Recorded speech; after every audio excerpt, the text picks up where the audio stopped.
Jessica was 27 years old when she met John, the man she would marry. After finishing school, she found a job at a doctor's office. The work was busy, but she enjoyed it. However, everything changed when she married John. He wanted her to focus on their home and, more importantly, on his mother. "Please, I'm begging you," he had said, his voice filled with urgency. Jessica, always willing to take on new roles, agreed. John had already lost his father to illness, leaving him alone with his ailing mother. "Taking care of my mom would mean so much to me. She's been feeling lonely," he explained, his eyes pleading. Jessica understood. She couldn't imagine leaving his mother alone. When she moved in, she found her mother-in-law to be a kind woman, despite her frail health. "John will handle things outside, and I'd like you to take care of the house," she said gently. "Of course, mother-in-law, I'd love to help," Jessica replied with a warm smile. For a while, things felt stable. Her mother-in-law needed care, and Jessica had control over the household. But the real problem wasn't with her, it was with John. After their wedding, he began to distance himself. "How about we go for a drive next weekend? Your mom seems to be doing okay, and I think it would be nice," she suggested one evening. John barely looked at her. "Sorry, I'm really tired. I just want to rest." Jessica nodded, suppressing her disappointment. At first, she convinced herself it was just work stress. But as time passed, his distance grew. Even in the quiet, intimate moments they once shared, he turned away. "Please, let's try to work on this together. I really want to have a baby soon," she pleaded one night. "I know how you feel. I want that too, but not today," he muttered before rolling over in bed. Jessica felt a pang in her heart. She was approaching 30, and the thought of having a child weighed heavily on her. Her mother-in-law, too, had wished for a grandchild, often reminding them of it. But before that dream could be fulfilled, she passed away. John, instead of grieving with Jessica, withdrew further into himself. One evening, she greeted him with a hopeful smile. "Welcome home. I made your favorite cream stew for dinner." No response. "John. Hey, are you listening? Do you want to take a bath first? I'll wait for you." Still nothing. His silence became unbearable. She tried again and again to reach him, to spark a conversation, to bring back the warmth they once had. "John, how are you feeling? Are you sleeping okay? I wanted to talk about something important, about having a baby.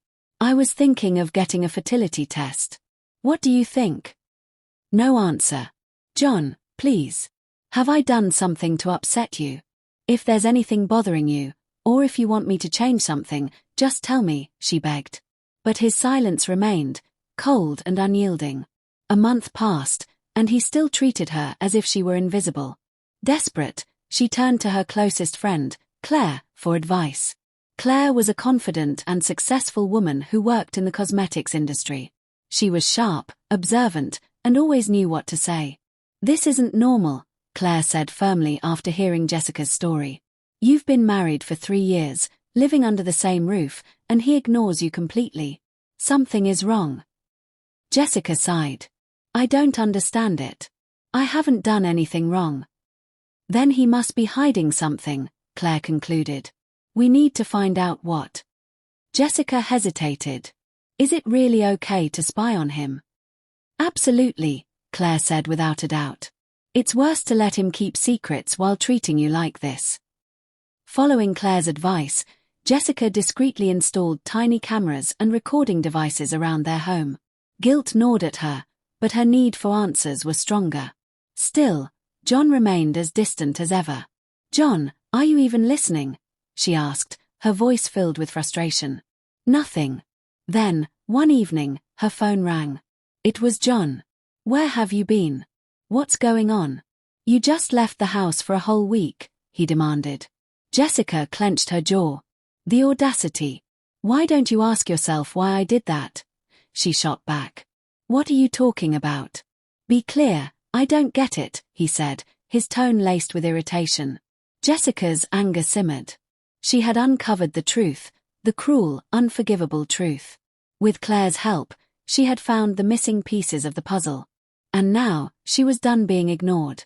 She left their home and stayed at Claire's house, needing space to process the betrayal. 7 days passed before John finally called her again. "If you have something to say, then say it to my face," he insisted. "Fine," Jessica said, her voice steady. "But promise me one thing, you won't ignore me this time." She could still feel the weight of his betrayal, the fury burning in her chest. John had to face the consequences of his actions.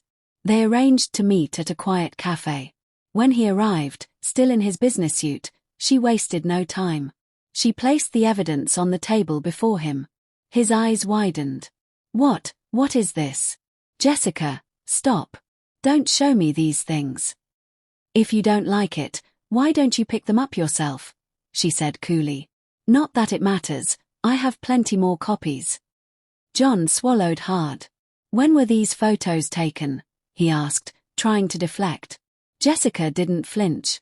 Spread before him were pictures, undeniable proof. John, with another woman. Their arms wrapped around each other as they walked downtown, entering a hotel together. Again and again, the same woman appeared in the images. Her name was Mary. And Jessica had the proof to destroy him. But she wasn't done yet. "I also have audio," she said. John's face drained of color. As I sat across from John in the small cafe, the weight of everything I had uncovered pressed heavily on my chest. He shifted uncomfortably in his seat, his usual composed demeanor unraveling under the tension. Slowly, I reached for my phone and tapped the screen. A voice crackled to life. His voice. "Hey John, when is our housemate planning to leave?" Mary's tone was light, almost playful. "She'll be gone soon," John replied, his voice colder than I had ever heard it before. "She's getting fed up and might suggest a divorce. I wish she would just confront us, saying stop ignoring me. That would be easier for me." Mary chuckled. "That's quite a plan. Typical of you, John." Silence hung between us as I stopped the recording. John's face twisted with frustration, his fingers clenched tightly into fists. He knew he had been caught, there was no room for excuses, no way to twist the truth. I exhaled slowly, steadying my voice. "You needed someone to take care of your mother, didn't you? That's why you married me. But now that she's gone, I'm no longer useful to you. Your real intention was always Mary, wasn't it? She never wanted to be a caregiver, so you found someone who would. And the moment that role was no longer needed, you made sure I felt unwelcome. You planned to push me into leaving, to force my hand into divorce." John's jaw tightened, his silence confirming every painful realization that had been gnawing at me. "And children? You never wanted them, did you?" My voice wavered, but I held my ground. "You let me believe we were trying, but deep down, you knew that if we had a child, leaving me wouldn't be as easy." John let out a heavy sigh. "Most of what you're saying is true." His voice was hollow, devoid of the charm he once carried. "I married you knowing I'd leave. You're right, I'm terrible." I stared at him, searching for a flicker of regret, but there was none. Not real regret. Not the kind that mattered. Before I could respond, 2 figures approached our table. "Sorry for the wait," one of them said, her voice tinged with curiosity. John turned sharply. His eyes widened in shock. "Mary."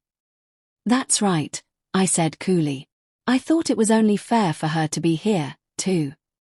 Mary's face drained of color as she took in the photos I laid out before her. Images of her and John together, their intimacy captured in ways neither of them could deny. "What is this?" she stammered. "The truth," I said simply. "And now, we're going to talk about compensation." Mary scoffed. "Compensation? For what? I haven't done anything wrong. I didn't force him to cheat." I raised an eyebrow. "Maybe not. But you're married too, aren't you?" Her expression flickered with panic. I had found out. The color drained from her face as she slumped onto the table, her fingers trembling. Perhaps, for the first time, she was realizing just how deeply she had entangled herself in this mess. John, however, remained eerily silent, his gaze fixed on the divorce papers I slid in front of him. "Sign these." My voice was steady, unwavering. "Divorce agreement and settlement. $330,000. That's what I'm asking for. His lips parted slightly in disbelief. That's way too much. Too much. I let out a short, humorless laugh. You have no idea how much this cost me. John hesitated, his hands shaking as he picked up the pen. He knew there was no escaping this. With a slow, reluctant stroke, he signed his name, sealing the end of our marriage. The divorce process moved swiftly. I watched as the money was transferred into my account, a bittersweet confirmation that this chapter of my life had officially closed. John, on the other hand, wasn't as fortunate. In his desperation to pay the settlement, he was forced to sell his childhood home. But that wasn't the worst of it. News of his affair reached his company. Mary's husband, an executive at a major client firm, had received an anonymous package containing all the evidence I had gathered.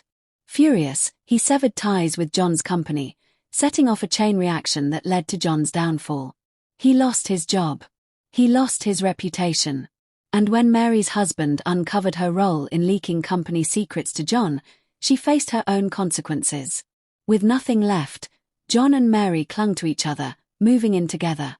But it wasn't the blissful life they had imagined. John struggled to find work, taking on odd jobs just to survive. Meanwhile, Mary, a woman accustomed to luxury, bled through their dwindling savings with her insatiable shopping habits. The cracks in their relationship deepened, their arguments over money turning relentless. Months passed before I heard from John again. One night, as I walked home from work, a familiar voice called out to me. I turned, and barely recognized the man standing before me. John's once sharp features were sunken, his eyes hollow, his beard unkempt. His clothes were tattered, his body thin. John. The sight of him sent a strange pang through me, not pity, not sympathy, but a realization of just how far he had fallen. He managed a weak smile. Hey, it's been a while. Are you okay? The question slipped out before I could stop it. He shrugged. I get by. I collect cans, sell old magazines. It's enough to eat, sometimes. A heavy silence stretched between us before he finally said what he had come to say. Do you think we could give it another try?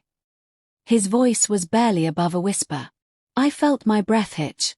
For a moment, the weight of our past pressed against me, threatening to pull me back.